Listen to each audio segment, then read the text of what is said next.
Story 1. The Clock Without Hand. In the center of a small town, there was a desolate square where only a few people dared to pass. In the heart of the square stood an old clock tower, its stone structure worn and covered in moss. What made the clock so peculiar and avoided by the townspeople was the fact that it had no hands. The gears, though still exposed and rusted, made no sense without the hands to mark the time. For the town's residents, the clock was always a reminder of something lost, something that should not be remembered. There was a legend among the townspeople, passed down from generation to generation. It was said that once every generation, someone was chosen to see the invisible hands of the clock. Those who saw the hands knew exactly how much time they had left to live. And this vision, while intriguing, brought a curse. Knowing when their end would come was knowledge no one should have. The chosen one invariably went mad before their time ended. Enrique, a young man new to the town, heard the story for the first time in a local cafe. It was a cold afternoon, and he was chatting with a group of elderly patrons. They told him the legend in a serious tone, as if it were not just a superstition, but a real warning. Naturally curious and not one to believe in ghost stories or curses, Enrique decided he had to see the clock for himself. As dusk fell, he made his way to the square, feeling the cold wind blow through the deserted streets. The square seemed even gloomier at that hour. The cloudy sky added to the oppressive atmosphere, and the dim lights from the lampposts cast strange shadows on the ground. The clock tower, tall and imposing, dominated the landscape, projecting a long, dark shadow. When Enrique approached the clock, he felt a chill. The structure was much more imposing up close, and the exposed gears seemed motionless as if time had stopped there long ago. He looked at the empty circle where the hands should be, and for a brief moment he felt something different in the air. It was a sensation difficult to describe, like time around him was slowing down. Everything felt heavier. Enrique blinked, rubbing his eyes. When he looked at the clock again, he saw something impossible. The hands had appeared, moving slowly and deliberately, marking the time. But they were not like normal clock hands. They were translucent, almost like shadows, and they rotated precisely, despite the absence of any sound or movement in the gears. Confused, Enrique took a step back, feeling his heart race. He tried to convince himself it was just a trick of the light or his mind playing games. However, the hands continued to move. And then, suddenly, they stopped. They stopped exactly at midnight. The sound of something metallic echoed through the square, reverberating in a surreal way. Enrique looked around, but there was no one else. The square was completely empty, and the sound of the clock's gears seemed to have amplified, as if the mechanism itself was trying to communicate something. It was at that moment that he heard the first voice. A low, almost imperceptible whisper coming from somewhere within the shadows. "Your time is running out," the voice said, soft but clear enough to make the hair on the back of his neck stand on end. Enrique looked at the clock again, feeling the panic rise. The invisible hands remained frozen, stopped at the exact moment of midnight. Desperate, he turned and ran. The feeling of being watched, of being followed, was overwhelming. Even when he was far from the square, he felt as though the eyes of the clock were still on him, as if time itself was tracking his every movement. In the days that followed, Enrique tried to forget what he had seen. He avoided the square, preferring not to pass near the clock tower. But no matter how hard he tried, the vision of the hands and the sound of the gears never left him. Worse still, every time he looked at any clock, whether in his home or on his phone, the time always showed the same: midnight. Enrique began to lose sleep. His nights were filled with strange dreams in which he saw the clock's hands moving slowly toward an inevitable end. The voice he had heard in the square returned in his dreams, repeating incessantly, "Your time is running out." 3 weeks after his visit to the square, Enrique decided he had to do something. The mental torment was consuming him, and he could no longer distinguish what was real from what was a product of his disturbed mind. On a particularly dark night, he got out of bed and, without thinking much, headed straight for the square. The clock tower awaited him, as imposing as ever. But this time, something was different. The gears, which had been motionless for so long, were now slowly turning. Enrique looked up, his heart pounding, and saw the hands again, turning inexorably as if time was running against him. At the exact moment the hands struck midnight, Enrique felt a presence behind him. He turned quickly, but there was no one there. The sound of the gears grew louder, more unbearable. And then the voice returned, no longer a whisper but a scream. "Your time is up." The next morning, the townspeople found Enrique in the square, collapsed at the foot of the clock tower. He was pale, his eyes wide open, staring at the sky. The clock, as always, had no visible hands and the gears were still. Since then, the square and its clock remain untouched. But they say that at night, at certain moments, if you look closely, you can see the invisible hands turning.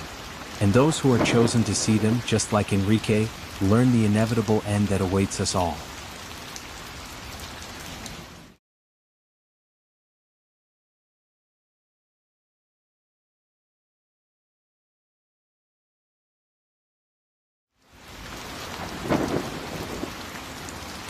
Story 2. The Shadow in the Hallway. In an old building in the center of the city, where the elevators made more noise than they worked, there was a story that no one liked to tell. All the residents, old and new, knew something was wrong with the 5th floor. At night, footsteps could be heard in the hallway as if someone was wandering aimlessly. But when the apartment doors were opened, the hallway was always empty, enveloped in an oppressive silence. The story of this floor said that years ago, a woman had disappeared there. She lived alone in one of the apartments on the 5th floor, and everyone knew her as a reclusive person, rarely interacting with neighbors. One day, she simply wasn't seen anymore. Investigations never led anywhere, and her apartment had been locked ever since. But the footsteps started soon after her disappearance, and since then, no one could live there for long. Julia, a journalism student, had just moved into the building. The rent was incredibly cheap, and for a young woman on a tight budget, it was an opportunity too good to pass up. She didn't care about superstitions or urban legends. She knew stories like this were common in old buildings, and being a skeptic, she wasn't easily influenced. When she learned about the rumors regarding the 5th floor, she found the story fascinating, but nothing that worried her. During her first week, everything seemed normal. The neighbors were friendly, the building, though old, was well maintained. However, on a quiet night, around midnight, Julia heard footsteps in the hallway. She was in her room, working on an article for college, when the soft but steady sound of footsteps echoed through the building. She looked at the clock. It was late, and all the surrounding apartments were dark. Who could be walking in the hallway at that hour? Curious, she went to the door. When she opened it, the sound stopped instantly. The hallway was empty, and the faint light from the lamps along the walls cast shadows that danced softly, but no sign of movement. Julia felt a slight chill but quickly brushed it off. It must have been a neighbor, she thought, closing the door and returning to her work. The following nights were quiet until a week later the footsteps returned. This time they were clearer, more rhythmic. It was as if someone was walking slowly, pacing up and down the hallway. Julia hesitated before opening the door again, but when she did, once more there was no one there. She felt a pressure in the air, a sensation that something was there, even though she couldn't see it. The shadows in the hallway seemed darker, denser. She stood at the door for a while, listening, but the silence was absolute. In the following days, the footsteps became more frequent, always at the same time. Julia began to feel uneasy. She decided to ask the neighbors what could be happening, but everyone avoided her. The residents of the building were evasive, sidestepping her questions or simply ignoring them. No one wanted to talk about the 5th floor. She even tried to find more information about the woman who had disappeared, but she found nothing concrete. It was as if the story had been erased. One night, while lying in bed, the footsteps returned, louder and faster than ever. This time, they seemed to be right outside her door. Julia's heart began to race. She got up slowly, trying to control her breathing, and approached the door. As she prepared to open it, the sound stopped abruptly. She stood in silence for a few minutes, waiting, but there was nothing more. With a trembling hand, she turned the knob and opened the door. This time, something was different. The hallway, though empty, seemed darker, as if the lights were losing strength. The feeling of being watched was overwhelming. Julia looked toward the end of the hallway, where the apartment of the missing woman was locked. And then something moved. A shadow, dense and indistinct, quickly passed by the corner of her eye. Her heart raced, and she slammed the door shut, stepping back. She felt an intense cold course through her body. The shadow, it wasn't her imagination. Something or someone was in the hallway. Trying to stay calm, she grabbed her phone and called the building's maintenance man, asking him to check the floor. The man, with a tired and reluctant voice, agreed. A short while later, she heard his footsteps in the hallway. He knocked on Julia's door, and when she opened it, the man's face was pale. "There's no one here, miss," he said in a near whisper. "But you need to be careful. The 5th floor has stories no one likes to remember." Julia insisted, but the maintenance man didn't want to say anything more. He left quickly, leaving her alone with her doubts and growing unease. The footsteps didn't stop that night, nor in the following nights. Now they came from different directions, as if the shadow was wandering not just the hallway, but the entire building, getting closer to her apartment with each passing day. On a particularly quiet night, Julia woke up with the feeling she wasn't alone. The room was dark, and for a moment she couldn't move. The sound of footsteps echoed faintly in the distance, but it sounded different. Now it was coming from inside her apartment. Panic gripped her. She felt a presence in the room, something she couldn't see but knew was there, watching her. She turned slowly, and in the corner of the room, where the light from the street didn't reach, a shadow was forming. Julia was paralyzed with fear. The shadow wasn't that of a person, but something she couldn't quite identify. It was like an outline, a figure without a defined shape, moving with the surrounding darkness. The sound of footsteps grew louder, more rhythmic, as if the hallway were full of invisible people walking. And then the shadow began to move closer. Trying to scream, she got up and ran to the door, but something held her back. The air grew cold, and the pressure around her increased, as if the shadow itself was trying to pull her into the darkness. In a last desperate effort, she managed to open the door and flee down the hallway. The next morning, Julia left the building. She never returned. The footsteps continue on the 5th floor, and the shadow, they say, still appears to those who dare question the mystery of the missing woman.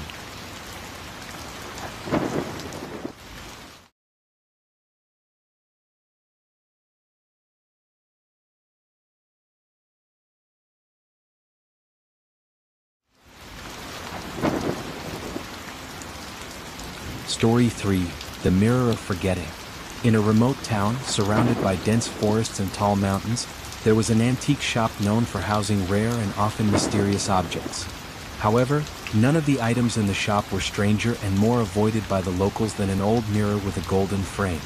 The mirror, which seemed so innocent at first glance, was kept in the back of the shop, always covered by a dark velvet cloth. It was said that the mirror once belonged to a wealthy family that had disappeared without a trace years ago. What was left of that house was found by the next owner of the antique shop, but the mirror became known for something much more disturbing. Whoever looked at their reflection in it would forget parts of themselves, as if something were draining their memories and pieces of their soul, leaving only emptiness behind. Beatrice, a young restorer of furniture and antique objects, heard about the mirror during a casual conversation while visiting the town in search of items for her shop.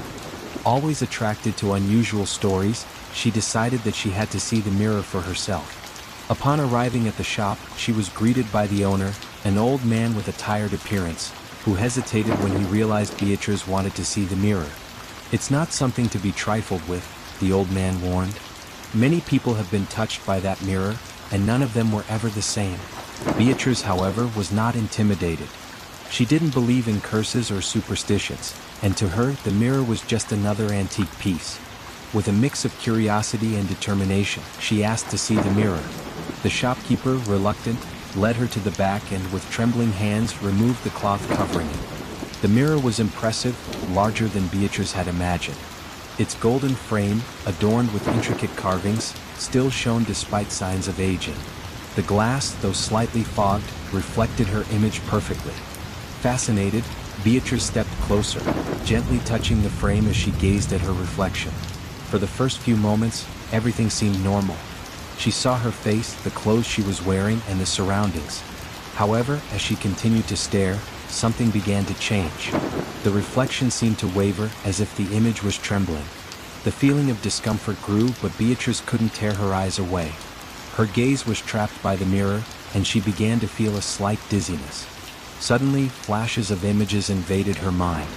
Memories of childhood, adolescence, of important moments in her life began to blur, confused, as if they were fragments being rearranged without order or purpose. The memories grew more distant, more distorted, and a void began to form in her chest. She felt that something was slipping away from her mind, as if parts of who she was were being erased. Beatrice took a step back, gasping, trying to pull herself away from the mirror. When she finally managed to look away, a strange sensation took over her body. She looked around the shop, but for a brief moment she didn't recognize where she was. Her name, her memories, everything seemed distant. She felt disconnected from reality, and it took her a few seconds for her mind to return to normal. The shopkeeper, who had been watching in silence, approached. "I warned you," he said in a sad tone. "The mirror takes pieces of whoever looks into it. It could be a moment, a memory, or something much deeper. You will never be the same." Still disoriented, Beatrice shook her head, trying to shake off the fear. She decided that she had seen enough and left the shop as quickly as she could, promising herself that she would never return. In the days that followed, Beatrice began to notice small changes. At first, they were simple things like forgetting where she had left her keys or the name of a colleague at work. She tried to ignore it, attributing the forgetfulness to stress, but over time, the gaps in her memory grew larger. Important moments of her life began to disappear. She remembered faces but couldn't put names to them. She remembered being in certain places but couldn't recall why she was there or with whom. One night, while looking at her own reflection in the mirror at home, Beatrice didn't recognize the woman she saw. Her face was familiar, but something was wrong. It was as if she were seeing someone else, someone she vaguely knew but who wasn't her. The emptiness in her chest grew and panic set in. She felt suffocated by the fear of losing herself completely. Desperate, Beatrice returned to the antique shop. She found the owner sitting at the counter, with a heavy expression, as if he already knew why she had come back. "I need to know," Beatrice begged. "How can I get back what I lost?" The man slowly shook his head. "No one who loses something to the mirror can recover it. You can try to remember, but the truth is, once it takes something from you, there's no going back. The memories, the parts of you that make you who you are now trapped in the reflection. Forever." Consumed by despair, Beatrice felt tears streaming down her face. But deep down, she knew the old man was right. She could feel the void inside her growing every day, as if pieces of her were disappearing one by one. Now, every time she looked into a mirror, she found less of herself there. What was left was only a shadow of who she once was. The following week, the antique shop was abruptly closed. No one knows what happened to Beatrice, but the mirror, with its golden frame and treacherous reflection, remains stored in the back of the shop, waiting for the next curious gaze that will be sucked into oblivion.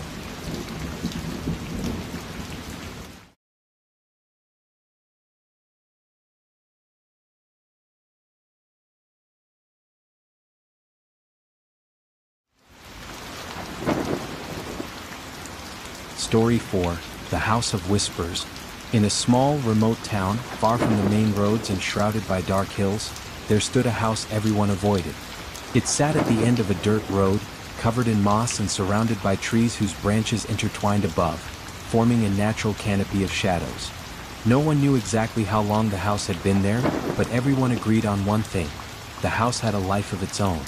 The older residents told stories about whispers coming from the walls and voices calling to those who ventured too close. Cecilia, a young teacher who had recently moved to the town, had heard about the house in passing conversations but hadn't paid much attention. She didn't believe in haunted houses or curses, and being new in town, she was more focused on settling into her new job than worrying about ghost stories. However, her curiosity was piqued when, during a walk through the neighborhood, she saw the house for the first time. It truly looked out of place, abandoned for decades, with broken windows and a crumbling facade. Cecilia approached the rusted fence surrounding the property, and immediately, a chill ran down her spine. The air around the house felt heavier, and the silence was unsettling. As she observed the decaying structure, she felt a slight breeze touch her face, and along with it, something else. A soft whisper, almost imperceptible. At first, she thought it was the wind, but the voice was too clear. "Come in," the whisper said, both inviting and threatening at the same time. Frightened, Cecilia quickly backed away. She looked around to see if anyone else was nearby, but the street was completely deserted. She decided it was best to go home and forget what had just happened. In the days that followed, she tried to ignore the unsettling feeling she had whenever she thought about the house. But then the dream started. In her dreams, Cecilia found herself standing in front of the house, the gate open, and the whispers calling her again, louder each time. The voices were seductive, as if they were trying to lure her inside. In the dream, she always ended up entering. The doors creaked open and the interior of the house was shrouded in shadows. The walls seemed to breathe, expanding and contracting slightly as though the house were alive. And every time she advanced through the dark corridors, the whispers grew louder, repeating her name, calling her deeper into the house. Cecilia woke up each night drenched in sweat, her heart racing. Even so, her curiosity began to consume her. What was it about that house that caused such vivid dreams? Determined to end the torment, Cecilia resolved to visit the house during the day, believing that confronting the mystery would make the dreams stop. It was a cloudy afternoon when Cecilia returned to the place. The house looked even more oppressive than before. She took a deep breath, trying to push away the irrational fear she felt. She pushed open the rusty iron gate, which creaked loudly, echoing through the empty street. As she walked along the stone path leading to the door, she heard the whispers again, but this time they were clearer, more insistent. "Come in, we're waiting." Cecilia hesitated at the door, but driven by a mix of curiosity and an inexplicable urge, she pushed it open and stepped inside. The interior of the house was dark, with old, tattered curtains hanging from the windows, and a layer of dust covering everything. The air smelled musty and the floor creaked beneath her feet. Every step she took was followed by the whispers, coming from every direction. She slowly walked through the living room, observing the antique furniture and the portraits on the walls, whose faces were blurred by time. But what disturbed her most was the feeling of being watched. Something or someone was there with her, hidden in the shadows. The whispers grew louder, and the once indistinct voices were now saying her name. "Cecilia, come, find us." Her heart began to race. Fear started to take hold of her body, and her instincts told her to leave the house. Yet, something was pulling her further inside, as if she were being drawn toward the center of the house, where a door at the end of a hallway awaited her. Before she realized it, her feet had carried her to the door. With trembling fingers, she turned the handle and the door creaked open. The room beyond was shrouded in complete darkness, but the whispers now seemed to come directly from within. "Come in, you're so close." Cecilia took a hesitant step inside, and suddenly the door slammed shut behind her. She tried to open it again, but it wouldn't budge. Panic set in, and the whispers turned into low, disturbing laughter. She felt something move in the shadows, slowly approaching. When she looked around, she realized she wasn't alone. Dark, distorted figures began to emerge from the walls, their bodies ill-defined and their faces completely blank. The voices were coming from them, calling her, laughing, as if they had been waiting for this moment for a long time. Cecilia screamed and began banging on the door, desperate to escape, but the laughter and whispers continued. She felt a cold hand touch her shoulder, and her vision blurred. The last sound she heard before everything went dark was the voices, united in a chilling chorus. "Now you are ours." The next morning, the neighbors noticed that the gate to the house was open, something that hadn't happened in years. However, no one dared to approach. From that day on, Cecilia was never seen again. Some say that at night, if you pass near the house, you can hear the whispers of a new voice, calling to those who dare to come too close. The House of Whispers remains standing, waiting for the next curious soul to be lured into its shadowy depths.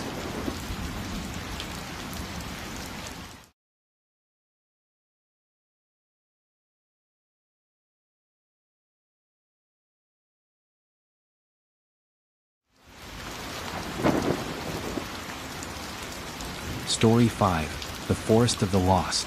In a small town surrounded by mountains, there was a forest that had once been a common place for residents to hike and explore. However, over the past few decades, something had changed. People who entered the forest began to mysteriously disappear. The first case occurred when a group of teenagers decided to camp there but never returned. The police organized search efforts, but not a single trace was found.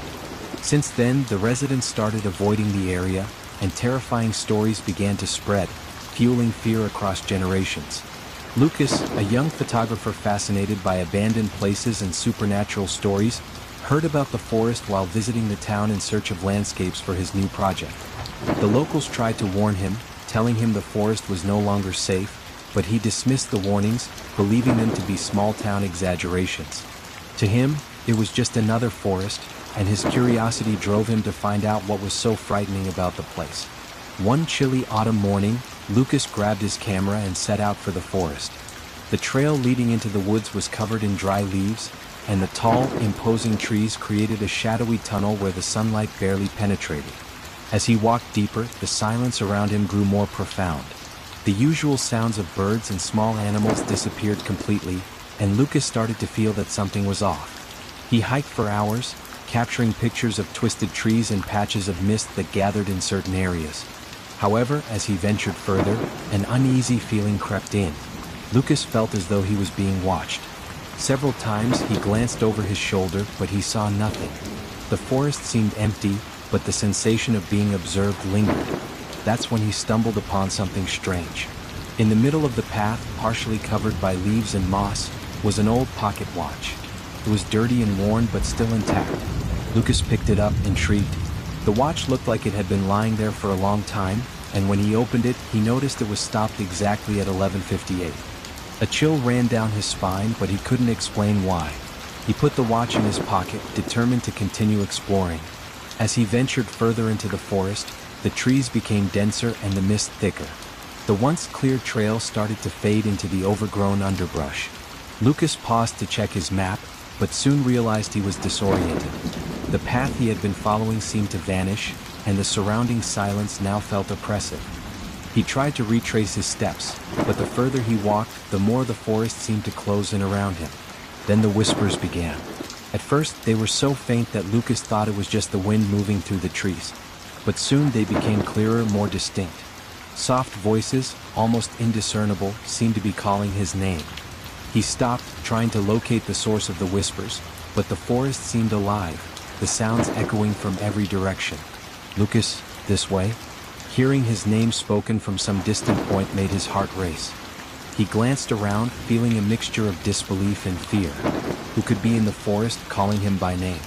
He tried to ignore the whispers and continued walking, but the sounds grew louder, more insistent. The voices now seemed to be right beside him, almost brushing against his ears. Panicked, Lucas broke into a run, but the faster he ran, the more lost he became. The terrain shifted beneath his feet. The trees seemed to subtly move, as though the forest itself was alive, trying to keep him trapped. The mist thickened with every step, and he could barely see the path ahead. When he finally stopped to catch his breath, he realized he was no longer alone. In the mist, indistinct figures began to emerge. They were human shapes, skeletal and faceless, moving slowly between the trees. A cold terror gripped Lucas as the figures drew closer. They made no sound, only moved in an eerie, supernatural manner, as if they were part of the mist itself. Lucas, come with us. The voices echoed among the shadows, calling out to him again. Lucas tried to run once more, but his legs felt heavy, as though something was pulling him down. The shadowy figures followed closely, and his fear grew with every passing second. He looked back and saw the shapes were now nearly upon him, their spectral hands reaching out toward him. With his heart pounding, Lucas ran blindly, not knowing where he was going. The pocket watch he had found seemed to grow heavier in his pocket, almost as if it were pulsing in sync with the mist around him. Suddenly, he tripped over an exposed root and fell to the ground. The mist enveloped him completely, and the shadows closed in around him.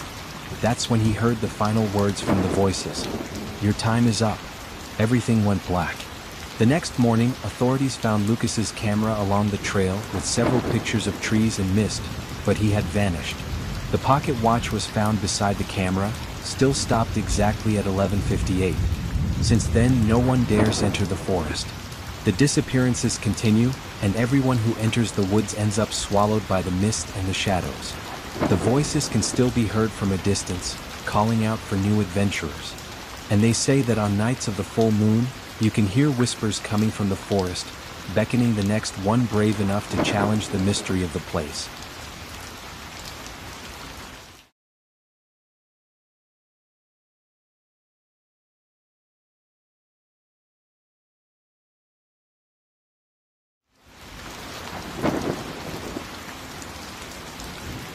Story 6. The Hidden Room.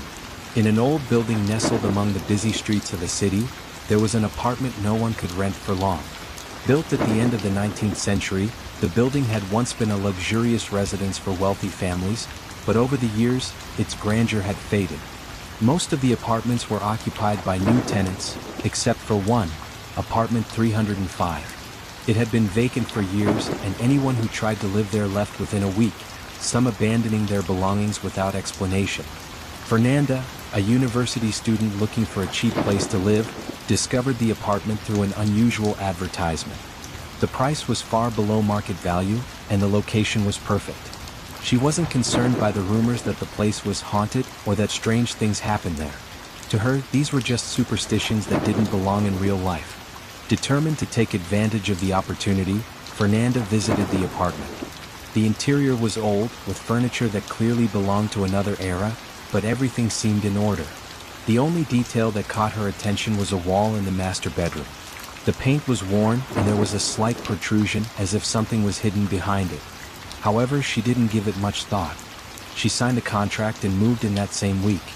For the first few days, everything seemed normal.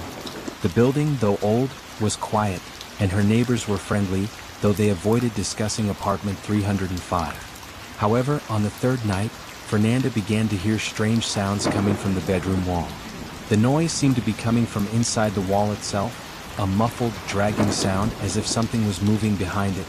At first, she thought it was a plumbing issue, but the sounds were irregular, almost like whispers. Intrigued, she decided to investigate. She ran her hands along the wall, feeling the odd texture beneath her fingers.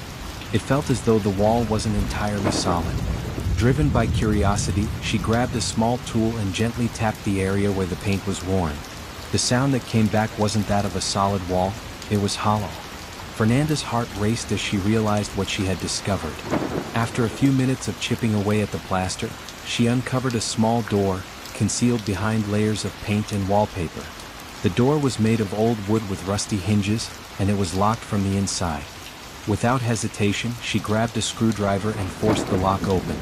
What she saw on the other side made her step back in shock. The hidden room was tiny, just large enough to hold an old bed and a broken chair. The air was freezing, and the smell of mold was suffocating. But what disturbed her most was the fact that the room looked as though it had been abandoned in a hurry. The bed was still made, but the sheets were torn, and there were dirty handprints smeared across the walls, as if someone had tried to escape from the room. In the corner, on top of the chair, was an old, weathered notebook. Fernanda picked it up with trembling hands and began to leaf through its pages. The first few pages were filled with incomprehensible scribbles, but as she continued, the writing started to make sense. It was the diary of someone who had lived there many years ago.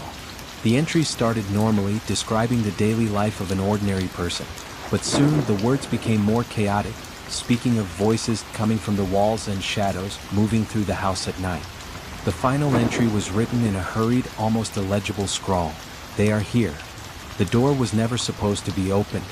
Fernanda, now completely unnerved, dropped the notebook to the floor.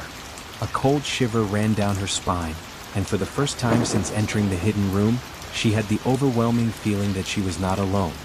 She turned to leave, but before she could take a step, she heard a low whisper coming from the darkest corner of the room. The room was made for them. She tried to run, but the door leading back to her bedroom slammed shut with a deafening bang. The darkness in the hidden room seemed to grow thicker, the shadows moving across the walls in unnatural, twisting patterns. The whispers grew louder, and the handprints on the walls seemed to writhe, as though something trapped inside was trying to break free. Panicking, Fernanda rushed to the door and tried to open it, but something on the other side was holding it shut. The air became heavier, and the sound of dragging footsteps echoed through the small space. When she looked back, she saw a shadowy humanoid figure with no face, slowly advancing toward her. The whispers around her became a chorus of voices, and the handprints on the walls started to stretch and shift as if they were alive. "You should never have opened the door," the voices said in unison. In a desperate act, Fernanda forced the door open and bolted out of the apartment, not daring to look back. She left the building that same night, abandoning everything, her luggage, her belongings, even the keys to the apartment. When authorities were called to investigate the apartment, they found it exactly as Fernanda had described, but the hidden room was completely empty. The small door, which she swore she had found, no longer existed, as though it had never been there. Since then, apartment 305 remains unoccupied, and those who pass by late at night claim to hear faint sounds coming from inside, the sound of something scratching at the walls trying to escape.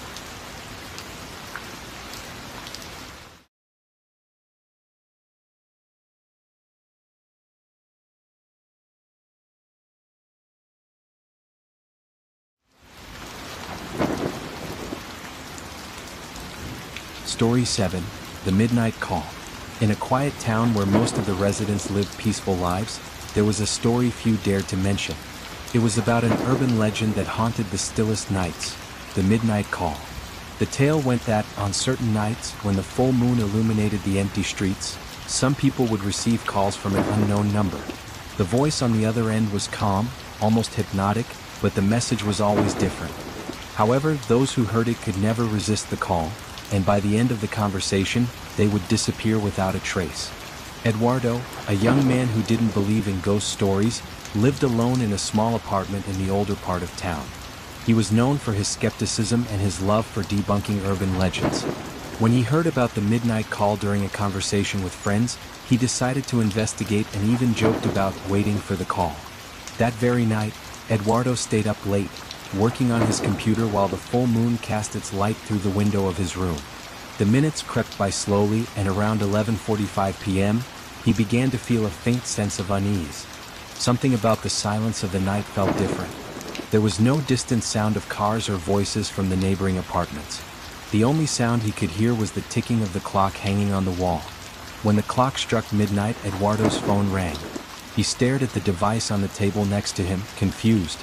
Who would call at this hour? The number was unknown, and the screen of his phone blinked in an oddly mesmerizing way.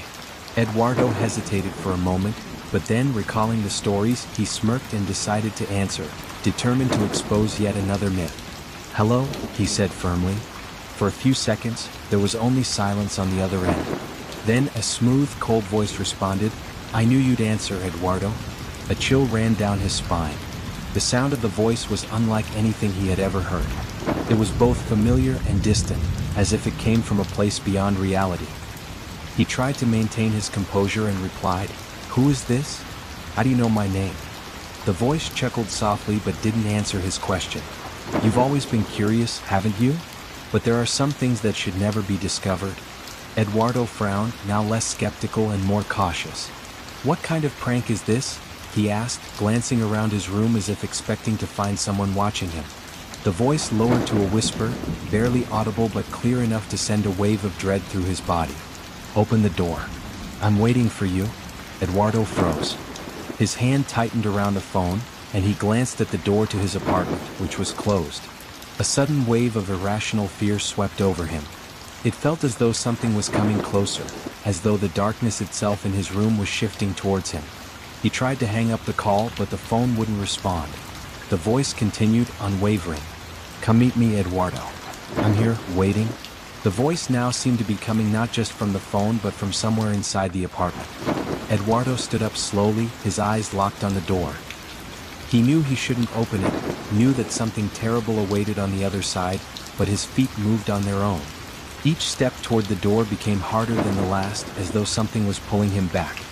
When he finally reached the door, his hand trembled as it grasped the doorknob. A cold, unnatural chill flooded through him, and the voice returned, soft and seductive. "You can't run. Open the door." Eduardo took a deep breath, trying to regain control. He slowly turned the knob, and the door creaked open, the sound long and eerie.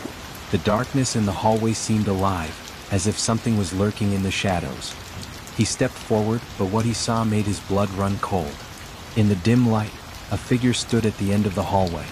It had no face, only a shadowy silhouette with glowing eyes that were fixed on him. Eduardo tried to scream, but no sound came out. The figure extended a hand towards him, and the voice whispered again, now so close that he could feel its cold breath. "You found me?" Everything went black.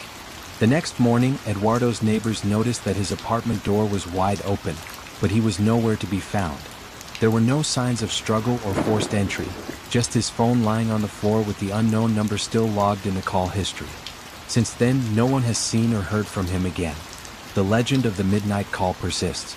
They say that, on nights with a full moon, some people still receive that call, and if they answer, they become the next to disappear.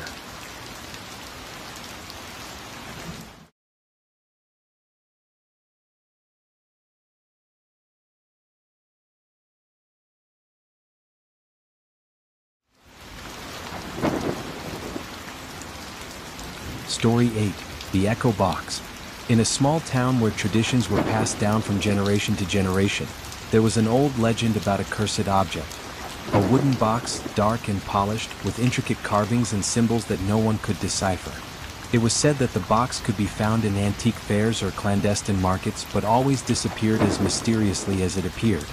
Those who owned it claimed to hear echoes of voices coming from within, familiar and yet unknown voices. And those who opened the box were never the same again. Sarah, a young antiquarian passionate about rare items, heard about the box during a collector's event. One of the attendees mentioned the legend, talking about how people who encountered the box reported strange and unsettling experiences. Intrigued and always on the hunt for unique pieces for her store, Sarah started searching for more information about the mysterious box. Months of research yielded no results, and Sarah eventually gave up, assuming it was just another exaggerated story. Until one rainy afternoon, as she strolled through a street market, she spotted something peculiar at one of the stalls. Among the piles of disorganized old objects, there it was, the box. It was exactly as the legend described, a dark wooden box, delicately carved with intricate designs. Sarah approached, and the stall owner, an old man with a tired look, gave her a strange smile. "Ah, I see you found my little treasure. Are you interested?" he asked in an enigmatic tone. She hesitated for a moment, feeling a slight chill as she examined the box more closely, but her curiosity outweighed any sense of unease. She bought the item without thinking too much, feeling a mix of excitement and apprehension. When she arrived home, she placed the box on her table and stared at it for several minutes before deciding to open it. The box had no lock, just a sliding lid. As her fingers touched the smooth wood, she felt a faint vibration, almost as if the object were alive.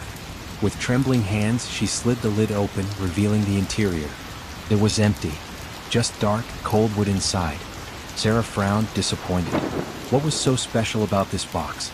That night, however, Sarah discovered the true secret of the box. Around midnight, when silence had settled over the house, Sarah was awakened by a strange sound. It was soft, almost imperceptible, but definitely present. It was like a whisper echoing through her room. She got out of bed and looked around, trying to locate the source of the sound, and then she realized it was coming from the box. Her heart racing, she approached the table where the box sat. The whispering grew louder, seeming to come directly from inside the object. But the box was still empty. Confused, Sarah picked it up again, and as she held it in her hands, the voices became clearer. There were many of them, all speaking at the same time in low tones, as if they were trapped within the small wooden space. Terrified, she tried to cover the box with a cloth, but the voices continued, persistent, calling out to her. And then, among the murmurs, she recognized one of the voices. Her heart stopped for a moment. It was her mother's voice, who had passed away years earlier. The voice was calling her name repeatedly, almost as if asking for help. "Sarah, Sarah, listen to me." Desperate and disbelieving, she dropped the box and backed away, feeling panic rise within her.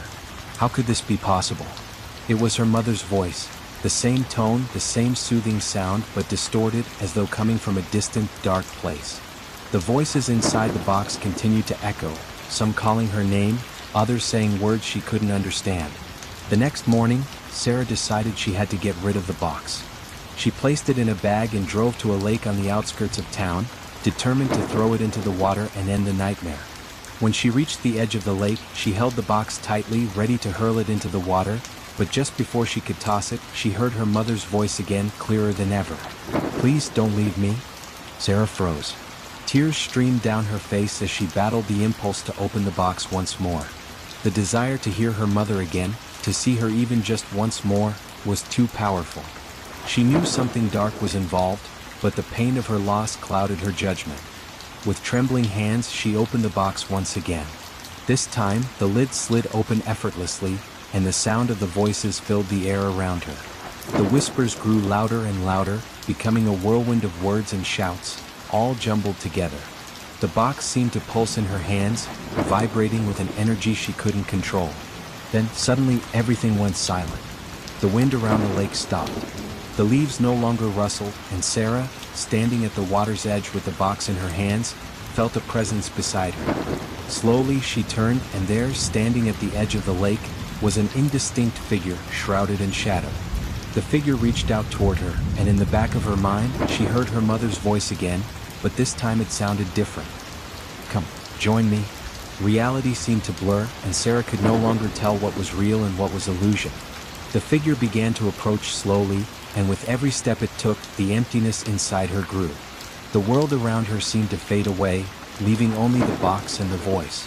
The next morning, fishermen found the box floating in the lake, closed, with no sign of Sarah. Her disappearance remained a mystery, and when the box was examined, it appeared to be completely ordinary, except that, when someone held it, they swore they could hear faint echoes of distant voices.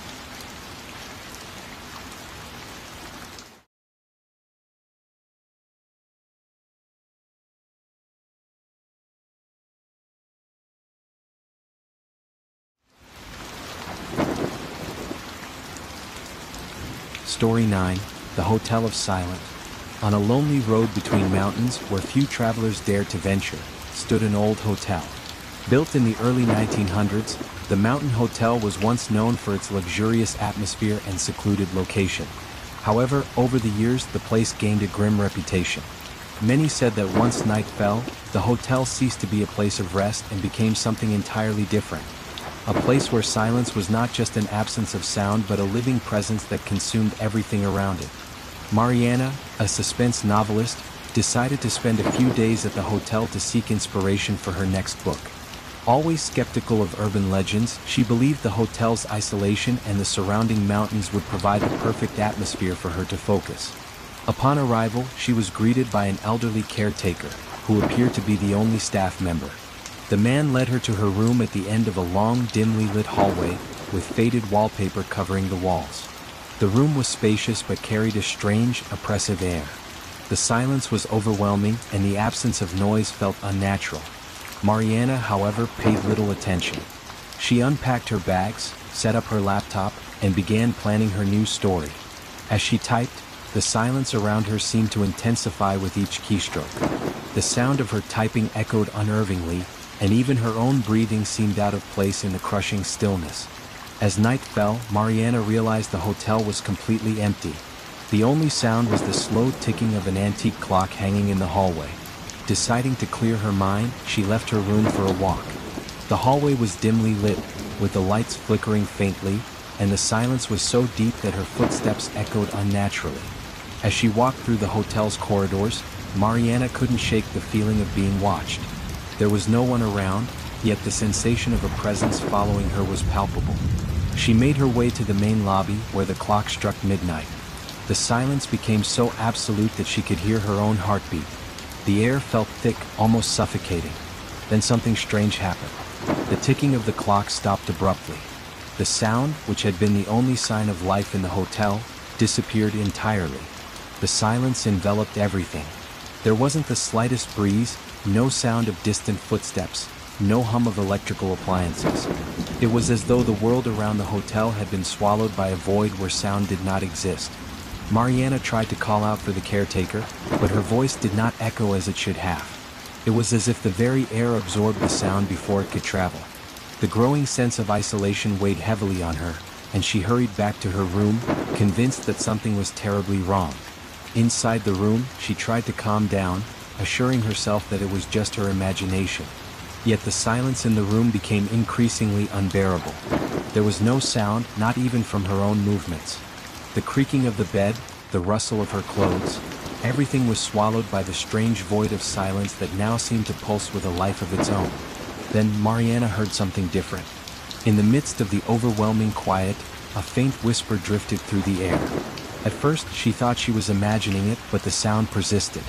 It was low, almost imperceptible, but undeniably real. A voice calling her name. Mariana? The voice was distant but distinct, sending chills down her spine. She sat up in bed, scanning the room. It was empty. Yet the whispering continued, calling her name again and again.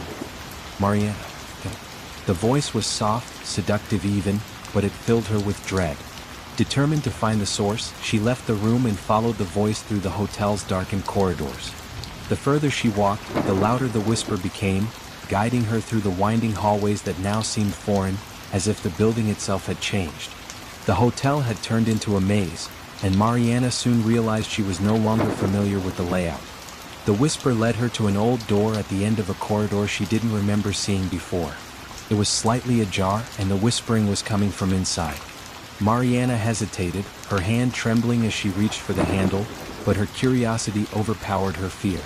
She pushed the door open. Inside was a dark, empty room, except for a figure standing in the middle, shrouded in shadow. The figure was indistinct, its form blurred, but its eyes glowed faintly in the darkness. It had no face, only a silhouette with glowing eyes, and as Mariana stared, frozen with terror, the whispering voice spoke again. This time it came from the shadow. "You shouldn't have come here." The silence became suffocating, and the figure moved toward her, slowly, soundlessly. It extended a hand, and the air around Mariana thickened, making it difficult for her to breathe. She tried to scream, but no sound came out. The silence of the hotel had swallowed her voice, her thoughts, her very sense of being. The last thing Mariana saw before everything went black was the figure's glowing eyes, coming closer and closer. The next morning, the elderly caretaker found Mariana's room empty. Her belongings were still neatly arranged, and her laptop sat open on the desk, but she was gone without a trace. The caretaker reported her disappearance, but no one ever found any clues. The Mountain Hotel has since closed, its doors locked to visitors. Yet some say that if you stand near the old building at night, you can still hear faint whispers carried by the wind, calling out to those who dare to listen. The silence of the hotel remains, waiting for its next guest.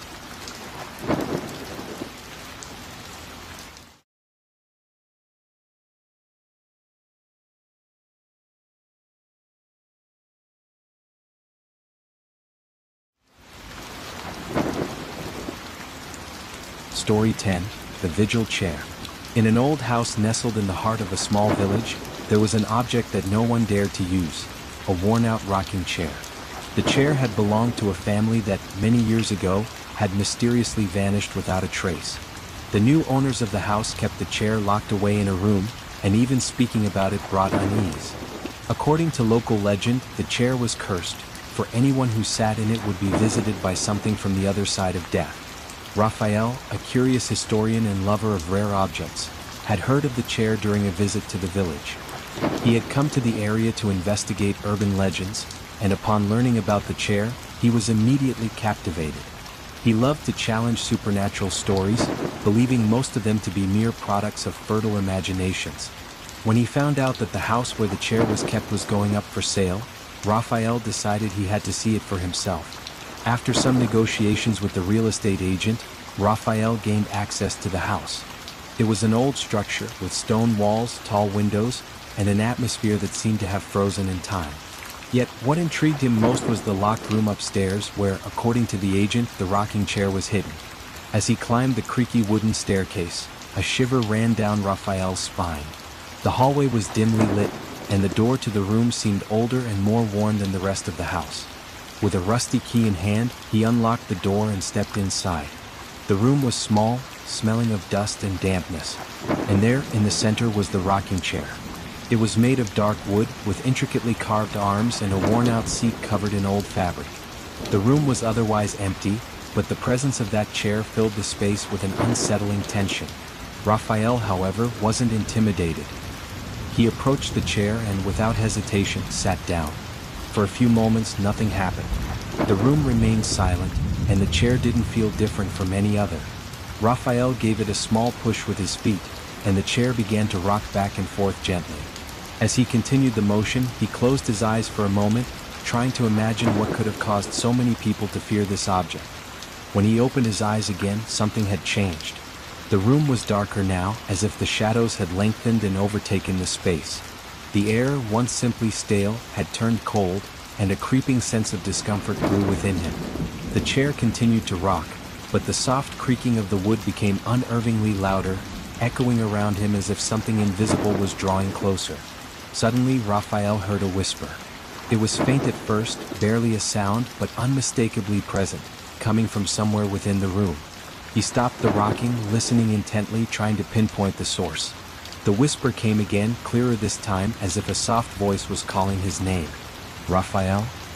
His name was drawn out slowly, almost as though the voice was speaking from far away, yet it felt close, unsettlingly so.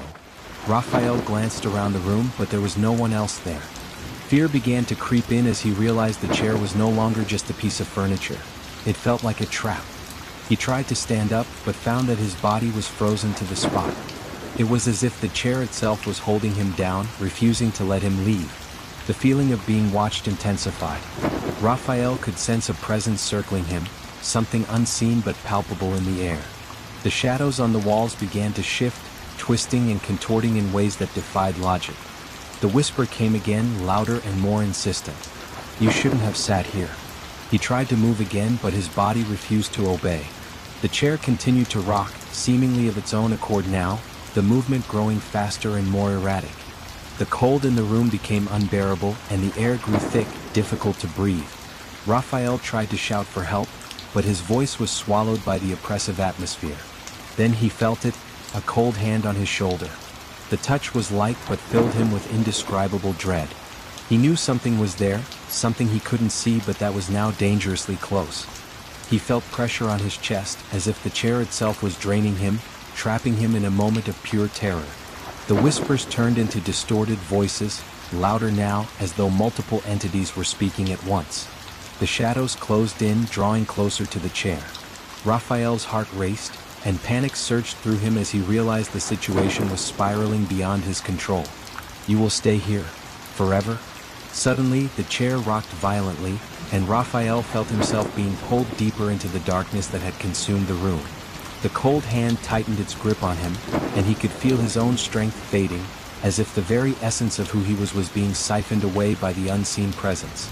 The last thing he heard before everything went black was the sound of a voice, clear and final. "You belong to us now." The next morning, the house was found empty. Raphael had disappeared without a trace. The rocking chair, however, continued to gently sway as if someone were still sitting in it.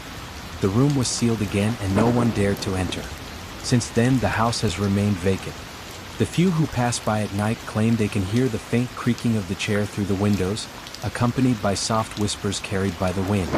The chair awaits its next visitor, ready to claim yet another soul. If you've made it this far, don't forget to smash that like button to support the channel, subscribe, and hit the notification bell to stay up to date with all the latest. See you in the next story.